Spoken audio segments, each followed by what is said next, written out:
गोमांस मामले में एक बड़ा अपडेट सामने आया है। असलम कुरैशी को जमानत मिल गई है।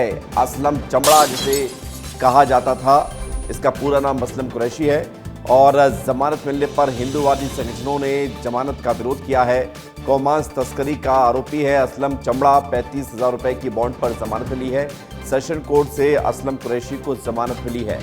वकील ने हैदराबाद की रिपोर्ट ना आने का हवाला दिया है और इसी रिपोर्ट के ना आने, जहां पर डीएनए का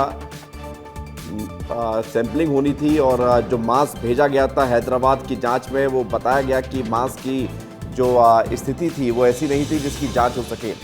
और अब असलम चमड़ा की जमानत पर रिहाई की खबरों के बीच हिंदूवादी संगठनों ने इस बात को लेकर नाराजगी व्यक्त की है। भानु हिंदू ने असलम की जमानत पर आपत्ति लगाई है। दोनों पक्षों को सुनने के बाद अपर सत्र न्यायाधीश पंकज कुमार जैन की कोर्ट ने 35,000 रुपए के बॉन्ड पर जमानत आदेश पारित किया। आपको बता दें कि असलम चमड़ा को लोअर कोर्ट से राहत नहीं मिलने पर उसके एडवोकेट ने सेशन कोर्ट में जमानत अर्जी लगाई थी।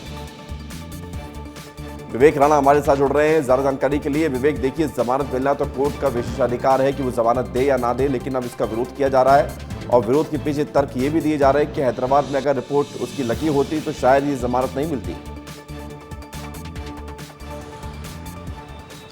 बिल्कुल विवेक, क्योंकि जब ये रिपोर्ट लगी होती तो हैदराबाद से रिपोर्ट आती और रिपोर्ट जब आती तो जो पुलिस के जो जवान हैं, जो अधिकारी हैं, एसआईटी के जो अधिकारी हैं, वो कोर्ट में जो रिपोर्ट है वो देते, उसके बाद कहानी दूसरी होती। मगर हैदराबाद की जो रिपोर्ट है वो जो एसआईटी के प्रमुख हैं उनके द्वारा नहीं दी गई, जिसके चलते जो जमानत है वो मिल गई है।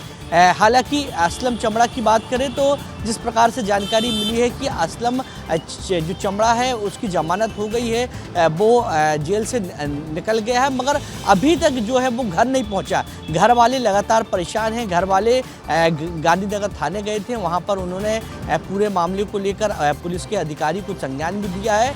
मगर अभी एक बड़ा विषय ये बन रहा है विवेक कि असलम चमड़ा जो राजधानी भोपाल के बीचों बीच गाय का मांस दूसरे राज्य भेजता था, वो कहाँ गया है? क्योंकि अभी कई इस पे खुलासे और होने बाकी हैं, क्योंकि लगातार जांच का विषय है और अभी जो असलम चमड़ा है उसको अभी भोपाल में ही रहना चाहिए था, मगर अभी तक वो भोपाल में कहाँ है ये किसी को नहीं पता। परिवार के लोग भी लगातार परेशान हैं, क्योंकि असलम चमड़ा से कई जो खुलासे हैं विवेक वो हो सकते हैं, कई बड़े खुलासे हो सकते हैं, कई लोगों के नाम सामने आ सकते हैं, क्योंकि अभी केवल कोर्ट से उसको रिलीफ मिला है असलम चमड़ा को।